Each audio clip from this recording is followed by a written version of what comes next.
কুরুক্ষেত্রে গণনা চলছে, আর এই গণনায় এখনো অনেক রাউন্ড বাকি আছে, কিন্তু প্রাথমিক আপাতত যে ট্রেন্ড তাতে 100 তৃণমূল কংগ্রেস, 100টা এগিয়ে, 182টাতে বিজেপি এগিয়ে, লেফট একটিতে এগিয়ে।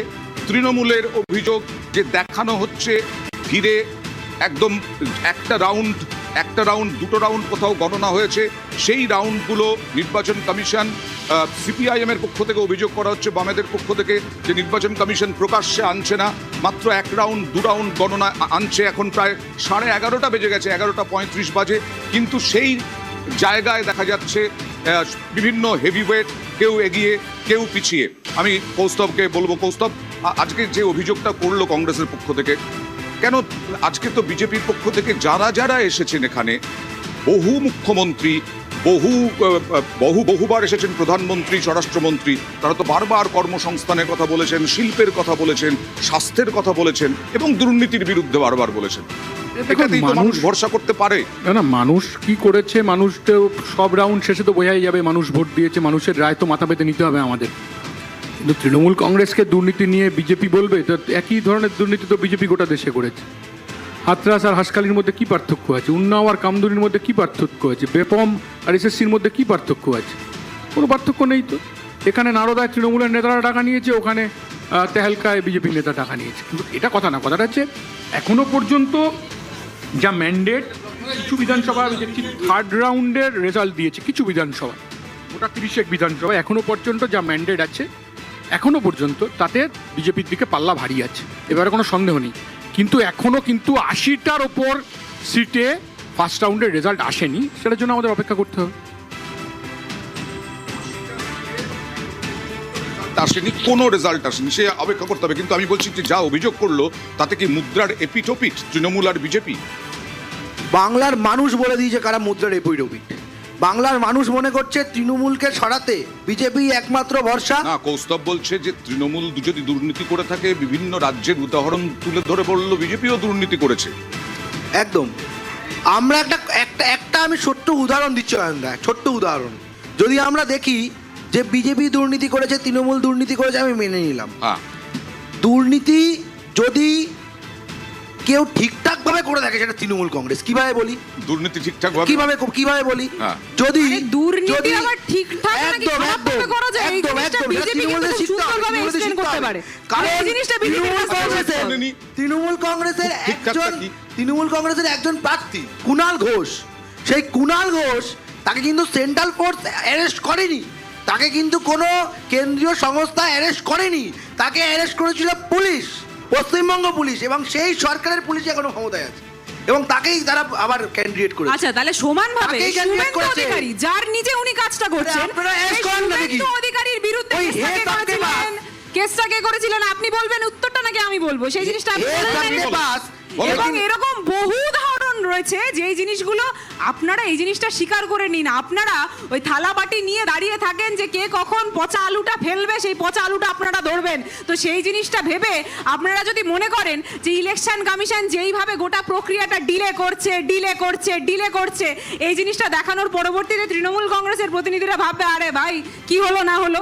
আমি সেখানে তৃণমূল কংগ্রেসের প্রতিনিধি হয়ে একটা স্পষ্ট কথা বলে দিতে চাই, ওই 80টা আসন আপনার ভবিষ্যৎ এখানে নির্ধারিত করবে, এবং 80টা আসন যে জিনিসটা আপনারা এখনো চেপে রেখে দিয়েছেন। যে নির্বাচন কমিশন ইচ্ছে করে ডিলে করছে যাতে মনোবল ভেঙে যায় তৃণমূল কংগ্রেসের প্রতিনিধিদের যারা ওখানে রয়েছেন, গণনা কেন্দ্রে রয়েছেন। এই দুর্নীতি ইস্যু আমরা এর আগে দেখেছি গত কয়েক বছরে। দুর্নীতি ইস্যু গোটা ভারতেই সেরকমভাবে গুরুত্বই দেন না সাধারণ মানুষ, ভোটাররা। এবার কি গুরুত্ব দেবেন বাংলার মানুষ? না, আমার মনে হয় না। কারণ ঠিকঠাক দুর্নীতি, খারাপ দুর্নীতি কোনো ফর্মেই মানুষ চায়ও না। আর মানুষ দেখছে যে দুর্নীতি যারা করে অন্যদিকে গেলে তারা আবার দুর্নীতিহীন হয়ে যায়, ভালো মানুষ হয়ে যায়। ফলে দুর্নীতিটা কোনো ইস্যু নয়। আমি আবারও বলছি, মানুষ যে ভোট দিয়েছে, মানুষ কিন্তু যে ভোট বিজেপির যে প্রতিশ্রুতি, যদি এই ট্রেন্ড ঠিক থাকে তাহলে বিজেপির প্রতিশ্রুতির দিকে মানুষ বেশি ঝুঁকেছে। যে প্রতিশ্রুতি দিয়েছে, এখন সেই প্রতিশ্রুতি যদি ফাঁকা আওয়াজ হয়, মানুষের কিন্তু জনবিক্ষোভ। কি মনে হচ্ছে যে কোথাও এই যে তৃণমূলের যে অভিযোগ ডিলে করছে নির্বাচন কমিশন বা কৌস্তব যেটা বলছে বারবার? না, আমিও তো বলছি যে এইটা তো ইলেকশন কমিশনের ব্যর্থতা। বারবার বলছি যে সব রাজ্য আর পশ্চিমবঙ্গ আলাদা কেন? সব রাজ্যের যেখানে আমি ফলাফল নিশ্চিত দেখতে পাচ্ছি ইলেকশন কমিশনের ওয়েবসাইটে, পশ্চিমবঙ্গের ক্ষেত্রে ডিলে।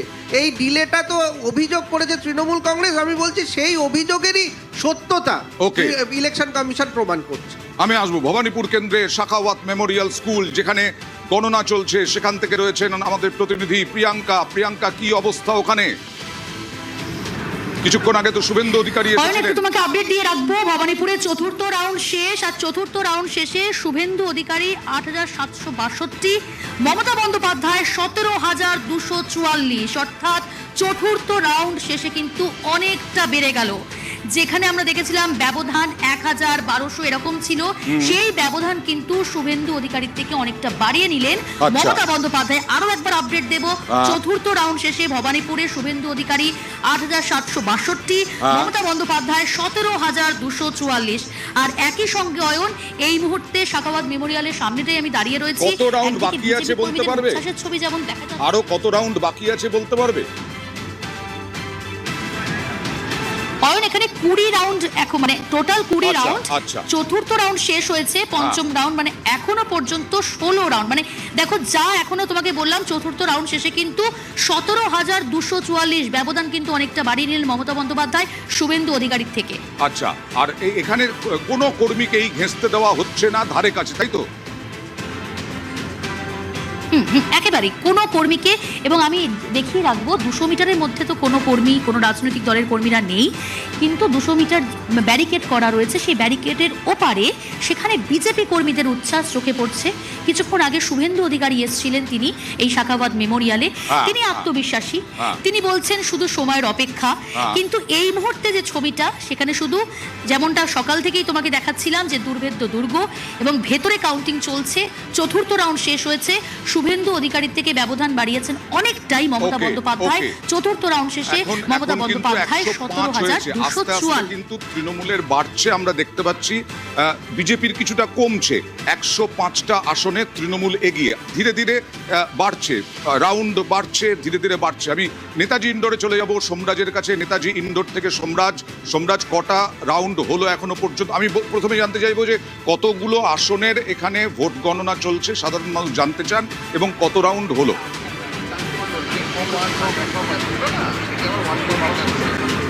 দেখো, উত্তর কলকাতা ৭টি বিধানসভার গণনা নেতাজি ইন্ডোর স্টেডিয়ামের হচ্ছে, এবং এখনো পর্যন্ত দেখা যাচ্ছে উত্তর কলকাতার যে ৭টি বিধানসভা, তার মধ্যে বেশিরভাগ বিধানসভার ক্ষেত্রেই ৩ রাউন্ড বা ৪ রাউন্ড গণনা হয়েছে।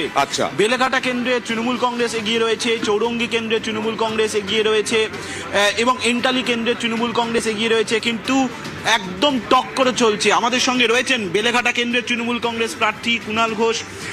যেটা আমরা দেখতে পাচ্ছি, উত্তর কলকাতার এই যে ৭টি বিধানসভার গণনা চলছে, এখন ৪ রাউন্ড চলছে, কোথাও কোথাও ৫ রাউন্ডও শুরু হয়েছে।